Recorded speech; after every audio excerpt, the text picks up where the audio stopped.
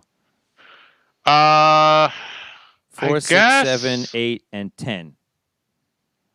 I guess I really do think I like 6 a lot. Hmm.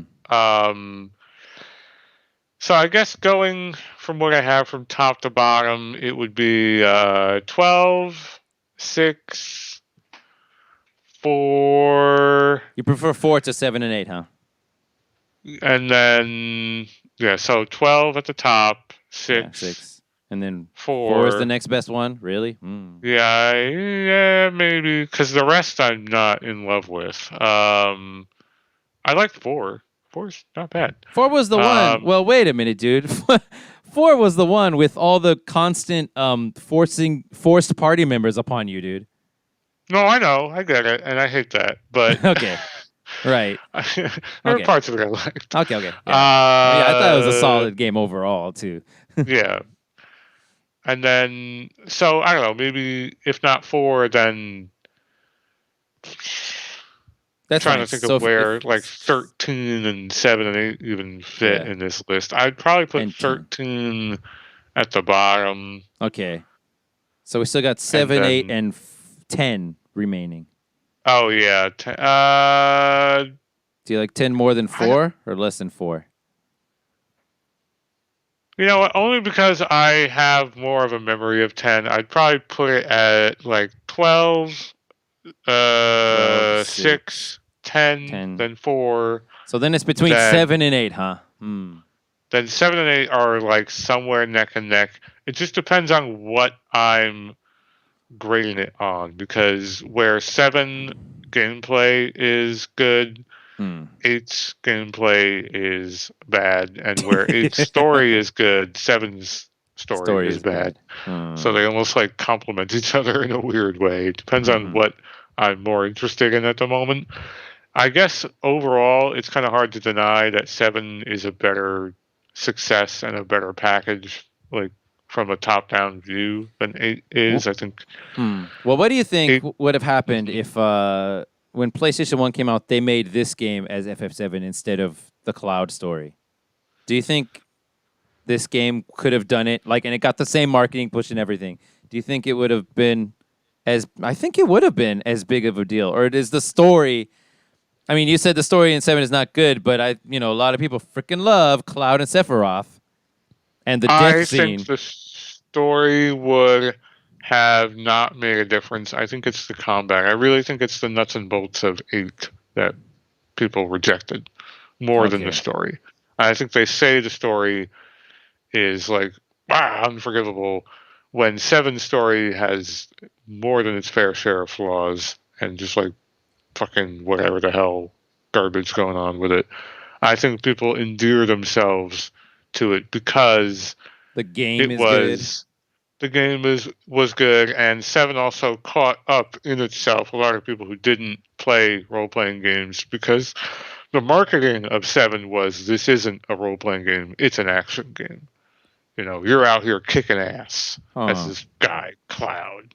I And see. so a lot more people who didn't play role playing games bought 7 and liked it, because as it turns out, people like things they haven't tried. Yeah. And a lot of people just who never went on to play any other role playing game after that still say 7 is a really great game, and they love Aerith and this blah blah blah. Sephiroth is so cool. Yeah. Um, So you so don't to think me, that uh, I'm not so sure that the story of 8 is really its biggest problem. I think it's you think it's more gameplay the stuff? combat. Yeah, Yeah. It is really slow without that triple speed, yo. it is, and it's also really kind of convoluted. It's a little too clever by half. It's trying to do something with the combat system, and it's trying a little too hard. I think ever since they introduced the active time based system, they've always been chasing that next innovation, And I don't know that they ever quite cornered it or found it out. No, they didn't get it in the battle system, but I think that innovation, they did corner one innovation, and that was including the card game. I mean, that became the next huge thing of all time in all RPGs ever after that, right? Like you said. Oh, yeah, fair. I mean, they changed it, what is it called? Triple Triad in 9.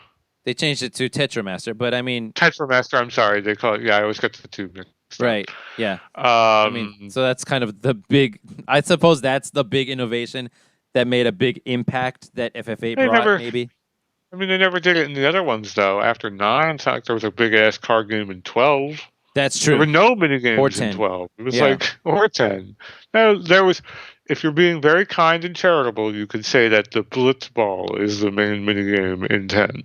What do you mean being terrible? It's definitely charitable. It's obviously the main minigame in 10. I know, but it sucks. Oh, and you wouldn't want to play it. Okay. I didn't think it was very good, but I didn't spend a lot of time with it, so maybe I'm missing something. But there were no main minigames in 12, which now that I'm thinking on it, it's kind of strange. I suppose you're right, but I mean, I guess there was nothing. Right, there was nothing. Just the only side thing in the whole game was hunts, which is just the same gameplay. More combat. Right, it's just more combat. Yeah. Huh. Interesting. Yeah, there was no discrete minigame that had nothing to do with the systems of combat, like card game or sports type game or racing or any of the other shit that was in 7. Snowboarding. There's none of that. They totally cut out all of all right, now for this 1 5-minute sequence only, Vaughn has to run really fast down a hill. It never happens. It had the it had one mini game. The I'm Bosch von Ronsenberg of Dalmasca scene. Yes, you're right. You have to go around convincing and talk to everyone. People that you're Bosch. Yeah. If you can count that as a mini That's as close as they really get to it, I think. Yeah, I mean, all you do is just stand somewhere and then push a button and see who. Yeah, but that's definitely still in the vein. Final Fantasy games for a long time loved to do some non sequitur minigame where you're just not engaging with any of the other systems in the game. Mm-hmm. Yeah, that's true. Okay, so we're of similar opinions. I also prefer 12 at the top, and I think I prefer 6 next after that. I'm not entirely sure, though. I don't know. But being a schoolboy and playing cards as Squall in Balam Garden always sounds appealing to me, though. But then I don't feel like I want to beat the whole game. I just want to hang out at the garden. And I want to play up through Disc 1 all the time. And then... But yeah, once I start thinking about D District Prison, even though I can play it with no encounters on, I don't know. I don't feel like running through there. And after that, that's how I'm feeling now. Anyway, I mean, whatever. I'm not a really good person to comment on most Final Fantasy games anymore because they very quickly, they're like the main RPG series back in the day. And most people found RPGs through either Dragon Quest or Final Fantasy. And I did too. But as soon as I found some other games, probably more like you also found some other games that you thought do better, I was like, forget about Final Fantasy already. I played FF9 and I had a good time. But I was like, yeah, whatever, dude. Star Ocean is better. Valkyrie Profile is better. So yeah, you kind of found people who were doing things that were more in your style. Yeah. I hear you. Definitely. Yeah. All right, I think we're done, man. I think so. Yeah. So thank you everyone for listening, and this is the time the comment that you guys need to make. Besides all the corrections of things we didn't know about the story, you can definitely tell us what we're not figuring out here. I want to know, if you guys know, I want to know, what is the text in the game or the hint in the game that freaking Laguna Squall's dead? I don't remember it. But everybody's like, no, it's his dad. It's his dad for sure. So I don't know what I'm missing. And neither does Mel, because he didn't find it out either. Me neither, yeah. Maybe I missed it. Yeah. So please tell us. But the other important thing to tell us in the comment section is, do you prefer this multi-episode per game format or not? That's what we need to know. And we'll go back and listen to them, and we'll decide our opinions of it as well. But until then, we got the next game up on the block that I'm going to play for this show. It is Diablo 3. Ooh. All right. I have, my history with this game is that I've never played Diablo 3.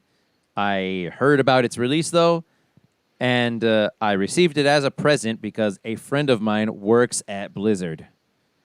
Gotcha. Yeah. So, do you have any experience with the Diablo series at all? I played Diablo 1, get this, on PlayStation. Gotcha. PS1. Yeah, I didn't play it on PC. I never played Diablo 2, which was the insane big seller one, I know. I never played that one. I don't think that one ever came out on any console, which is probably the reason. I don't think so either, yeah. Yeah, but I had a good time back in the day. I did enjoy the whole grind of going... In Diablo 1, there's only one dungeon, and there's only one town. You go into the dungeon, go as far down into it as you can, and then it's like, okay, I'm about to die. Let's go back up, and then hope that some of the items you picked up are better than the ones you're wearing now, and you wear those instead, and then go back down again, and that's all you do for the whole game. Right. And I can tell you, though, you guys now, though, I've already finished the game. It did not take that long at all. So whichever format you prefer, Diablo 3 will be just one episode. Because I'm done. I finished it. Yeah. Yeah. So you guys can look forward to that. Anything else to say, Mel? No, I think that's it. We'll be, I guess, launching into our next episode very soon. Should be able to get that out the door, or at least the recording done quite next soon. Next week, hopefully, yeah. And then we'll announce your the next game that I'll be playing at the end of that episode. So look forward to that. Yep, so you're going to have to make a choice. Yes, sir. I think I have an idea in mind. Okay, cool. All right, thank you everyone for watching. See you guys next time. Good night. Bye-bye.